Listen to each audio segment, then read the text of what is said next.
Hello viewers, I doctor SVK Lal welcome you all in my YouTube channel. मेरे YouTube channel में आपका बहुत बहुत स्वागत है। अगर आप इस चैनल पर नए हैं तो चैनल को लाइक शेयर और सब्सक्राइब कर लें। आज हम आपके लिए लेकर के हैं एनिमल्स आवर फ्रेंड्स।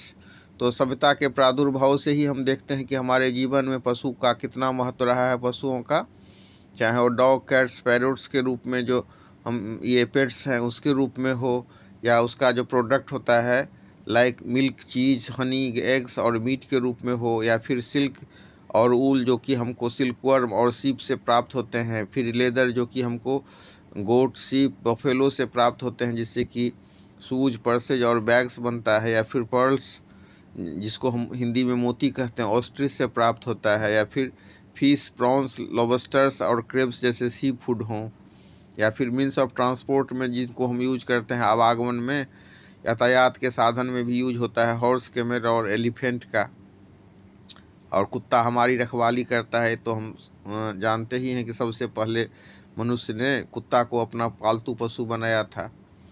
तो इन सारे बातों को जानेंगे, फिर वाइल्ड लाइफ को जानेंगे, पशु उत्पाद के बारे में जानेंगे, और जो कानून बनाया गया है इनके संरक्षण के लिए उसके बारे में जानेंगे।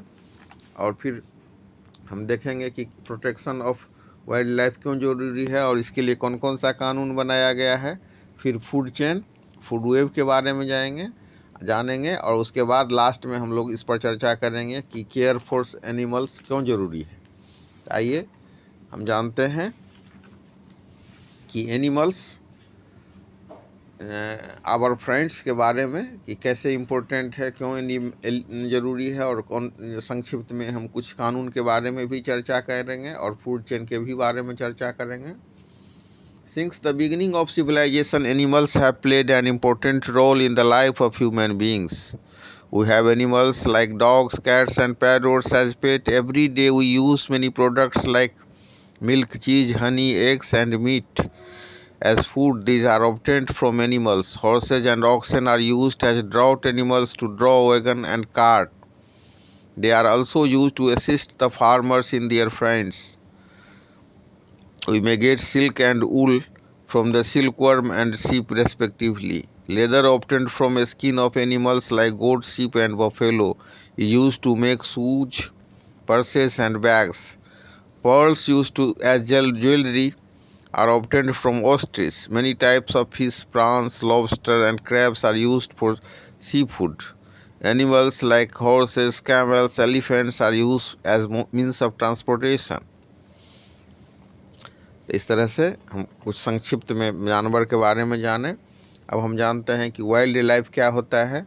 तो wild life includes all those plants and animals that live and grow in their natural surroundings. अपने प्राकृतिक जो वातावरण है उसमें जो पौधे हैं और जो जानवर हैं उनको मिला करके जो जीवन होता है वो वन्य जीवन कहलाता है।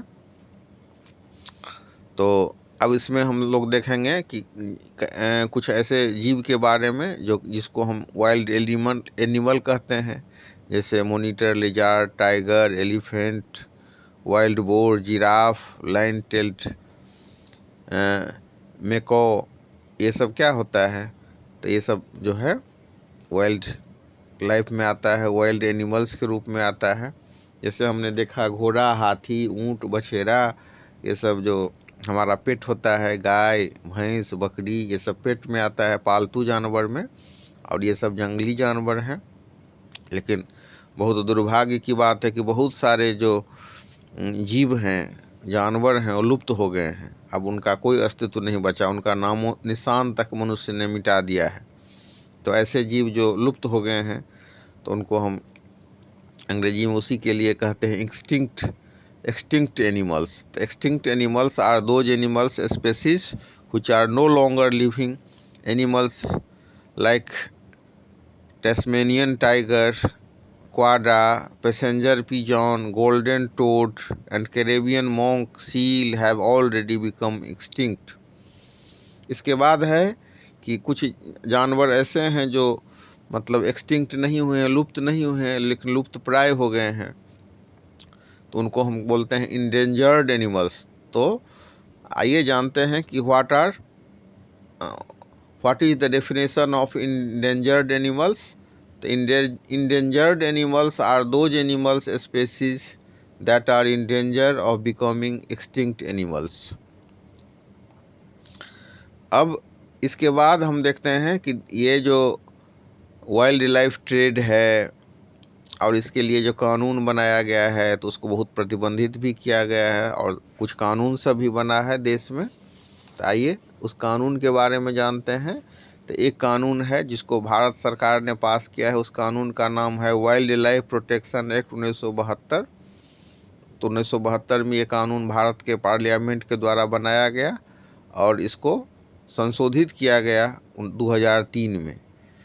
तो government of India enacted the wild life protection act 1972 with the objective of effectively controlling poaching and illegal trade in wildlife. This has been amended in January 2003. Punishment and penalty for offences under the act have been made more stringent. तो भारत सरकार ने कानून बनाया 1972 में और इसको संशोधित किया गया 2003 में। तो ये क्या करता है कि अवैध कारोबार जो है वन्य जीव का, उसको पर ये रोक लगाता है और इसके जो अगर इस कानून के तहत, इस कानून के प्रावधान के तहत सज़ा की व्यवस्था की गई है और 2003 के कानून के बाद उस सज़ा को और कड़ी सज़ा की गई है। तो इस तरह से प्रयास जारी है वन्य जीवन के संरक्षण के लिए। अब इसमें हम जानते हैं कि वन्य जीवन क्यों महत्वपूर्ण है, क्योंकि ये फूड चेन में भी आता है और एक जीव का अगर मतलब ये नाश हो जाए तो दूसरा जीव का संख्या इतना ज़्यादा बढ़ जाएगा। जैसे चाइना में क्या हुआ कि गौरैया सबको एकदम अभियान चला करके जो गौरैया पक्षी है उसको मार दिया गया। निरीह प्राणी को ढोल बजा बजा करके उसका वहाँ से ख़त्म ही कर दिया गया। परिणाम क्या हो गया? भयानक अकाल पड़ा। जो टिड्डी दल हमला कर दिया, पूरा उस कंट्रोल में नहीं रहा और टिड्डी को जो गौरैया खा जाता था, तो टिड्डी का इतना ज़्यादा मतलब ये प्रकोप हुआ जो पूरा फसल को चट गया और भूख से 2-3 करोड़ 4 करोड़ लोग मारे गए। तो इतना महत्वपूर्ण होता है फूड चेन में कोई भी जीव, कोई भी एक जीव को अगर आप नष्ट कर देंगे तो दूसरा जीव की संख्या बढ़ जाएगी। तो फूड चेन में क्या होता है कि food chain is a process of who its home. अब जैसे पेड़ पौधा है तो उसको बकरा खाएगा, बकरा को जैकल खाएगा, जैकल को लायन खाएगा, या फिर मतलब जो हरे प्लांट हैं, ग्रीन प्लांट हैं, हरे पौधे हैं, उसको रेबिट खाएगा और रेबिट को वाइल्ड कैट खाएगा और वाइल्ड कैट को लायन खाएगा। इसी हिसाब से जो पौधे हैं उसको रैट खाएंगे, रैट को उल खाएंगे, या रैट को स्नेक खाएंगे और स्नेक को ईगल खाएंगे। अब देख लीजिए कि अगर मतलब बकरी का संख्या बहुत बढ़ गया, शेर को आप मार दीजिएगा तो बकरी की संख्या बढ़ जाएगी, तो बकरी सब जो हरे पौधा को चट कर जाएगा। इसी हिसाब से अगर आप ईगल को मार दीजिए तो स्नेक की संख्या बढ़ जाएगी और स्नेक जो है माने रैट को खाएगा। और इस हिसाब से, या मतलब स्नेक को ही मार दीजिए तो रैट की संख्या बढ़ जाएगी। तो प्रकृति में हर एक जीव एक दूसरे से संबंधित है और उसके बाद इसी को हम कहते हैं फूड चेन, कि कौन इसमें किसको खाता है। उसके बाद होता है food web. Most animals are part of more than one food chain. They also eat more than one kind of animals in order to meet their food requirements. Such interconnected food chain from a food web. अब इसके बाद हम चर्चा करते हैं cares for animals. तो कैसे हम इसका देखभाल करें। तो पॉलीथीन बैग में जो हम कचरा सबको डाल देते हैं या गार्बेज सबको डालते हैं तो उसको निगल करके उनका देहांत हो जाता है। तो कचरा, do not throw polythene bag in the garbage. उसके बाद जो है केज में और एक्वेरियम में पशु पक्षी को नहीं रखना चाहिए। बर्ड्स को केज में और मछली को एक्वेरियम में। Do not put birds in cages and fish in aquarium.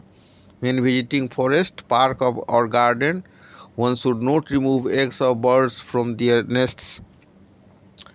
Put some water in an earthen bowl and keep it outside, especially during summers. इसके बाद है, if you have pet, give them the love and good care that they deserve.